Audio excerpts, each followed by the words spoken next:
notion that all social scientists are men, Mills's essay, which is called On Intellectual Craftsmanship, remains as relevant today as it was 50 years ago.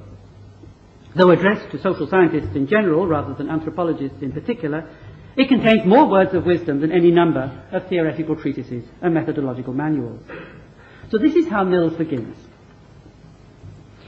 To the individual social scientist who feels himself a part of the classic tradition, social science is the practice of a craft.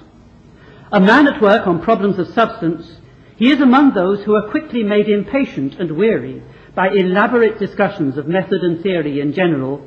So much of it interrupts his proper studies. So, the first thing about intellectual craft for Mills is that there is no division between method and theory. Against the idea that you start by setting a theoretical agenda and then test it empirically by means of data collected in accordance with standard protocols, Mills declares, let every man be his own methodologist. Let every man be his own theorist. Let theory and method again become part of the practice of a craft. The second thing about intellectual craft, then, is that there is no division in practice between work and life. It's a practice that involves the whole person, continually drawing on past experience as it is projected into the future. The intellectual craftsman, as Mills puts it, forms his own self as he works towards the perfection of his craft. And what he fashions through his work is a way of being. And thirdly, to assist him in this project, he keeps a journal, which he periodically files, sorts and scrambles for new ideas. In it, he notes his experiences, his fringe thoughts that have come to him as byproducts of everyday life, snatches of overheard conversation, and even dreams. And it's from this heterogeneous reservoir of raw material that the intellectual craftsman shapes his work. Now, Mills's portrayal of craftsmanship certainly seems to fit, so far as anthropology is concerned. And I'm confident that most anthropologists would be happy to sign up to it, even if it goes against the grain of much of what has been published on the subject of theory and method. But what has become of ethnography? If theory and method are to come together again in craft, as Mills recommends, then shouldn't every anthropologist be his or her own ethnographer, and vice versa? We can still recognize today the figure of the social theorist, sunk in his armchair, or more likely hiding behind his computer screen, who presumes to be qualified by virtue of his exalted standing as an intellectual to pronounce upon the ways of a world with which he involves himself as little as possible, preferring to interrogate the works of others of his kind. At the other extreme is the lowly ethnographic researcher tasked with undertaking structured and semi-structured interviews with a selected sample of informants and analyzing their contents with an appropriate software package, who is convinced that the data he collects are ethnographic simply because they're qualitative.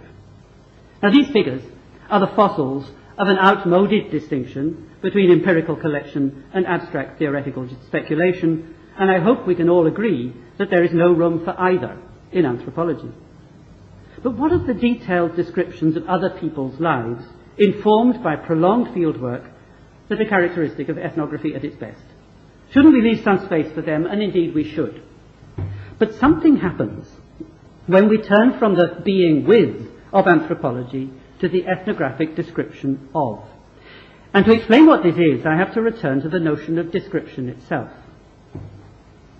Earlier, I likened the anthropological mode of descriptive integration to the integration of a landscape painting as it takes shape upon the artist's canvas. In painting, as also in drawing, observation and description are one and the same. This is because both painting and drawing entail a direct coupling between the movement of the artist's perception as it follows the shapes and contours of the land, and the gestural movement of the hand that holds the brush or pencil as it leaves a trace upon a surface. Through this coupling of perception and action, the artist is drawn into the world, even as he or she draws it out in the gestures of description and the traces they yield. As I've already mentioned, there's much in common between the practices of anthropology and art, both the ways of knowing that proceed along the observational paths of being with, and both in so doing explore the unfamiliar in the close at hand. But by and large, ethnographers neither paint nor draw. What does the ethnographer do? Clifford Geertz once asked rhetorically. He writes. And throughout the entire debate that has accompanied the so-called crisis of representation, the assumption has been that the graphic part of ethnography consists of writing and not drawing. Moreover, it is writing understood not as a practice of inscription or line making, but as one of verbal composition, which could be done just as well on a keyboard as with a pencil or pen. Critically, the keyboard ruptures the direct link between perception, gesture, and its trace that is key to observational description. And it's for this reason that James Clifford, for example, can write that description involves, I quote, a turning away from dialogue and away from observation toward a separate place of writing, a place for reflection, analysis, and interpretation. Now, there's nothing intrinsically wrong with this, but the separation deserves to be noted. Conventionally, we associate ethnography with fieldwork and participant observation, and anthropology with the comparative analysis that follows after we've left the field behind. I want to suggest, to the contrary, that anthropology, as an inquisitive mode of inhabiting the world, or being with, characterized by the sideways glance of the comparative attitude, is itself a practice of observation grounded in participatory dialogue. It may be mediated by such descriptive activities as painting and drawing, which can be coupled to observation. And it can be carried out anywhere, regardless of whether we might imagine ourselves to be in the field or out of it. Anthropologists, as I've insisted, do their thinking in and with the world. And to do anthropology, you don't have to imagine the world as a field. The field is rather a term by which the ethnographer retrospectively imagines a world from which he or she has turned away in order quite specifically to write. So if anyone retreats to the armchair, it's not the anthropologist, but the ethnographer. As he shifts from inquiry to description, he has of necessity to reposition himself from the field of action to the sidelines.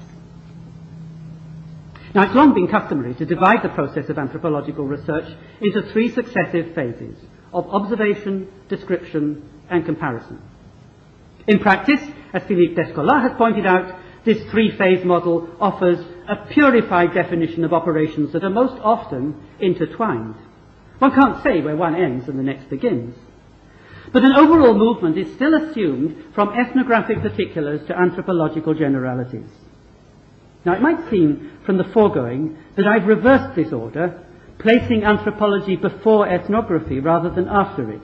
But that's not really my intention. I don't believe that anthropology is any more prior to ethnography than the other way round. They're just different. It may be hard to carry on both at once because of the different positionalities they entail, and most of us probably swing back and forth between them like a pendulum in the course of our working lives. But my real purpose in challenging the idea of a one-way progression from ethnography to anthropology has not been to belittle ethnography or to treat it as an afterthought, but rather to liberate it, above all, from the tyranny of method. Each time I read about the ethnographic method, I grow increasingly apoplectic. Of course, ethnography has its methods, but it is not a method. It is not, in other words, a set of formal procedural means designed to satisfy the ends of anthropological inquiry. It's a practice in its own right, a practice of verbal description. The accounts it yields of other people's lives are finished pieces of work, not raw materials for further anthropological analysis. But if ethnography is not a means to the end of anthropology, then neither is anthropology the servant of ethnography. To repeat, anthropology is an inquiry into the conditions and possibilities of human life in the world. It is not, as so many scholars in fields of literary criticism would have it, the study of how to write ethnography, or of the reflexive problematics of the shift from observation to description. And this is a message that has critical implications for the way anthropology is taught. Too often, it seems to me, we disappoint our students' expectations.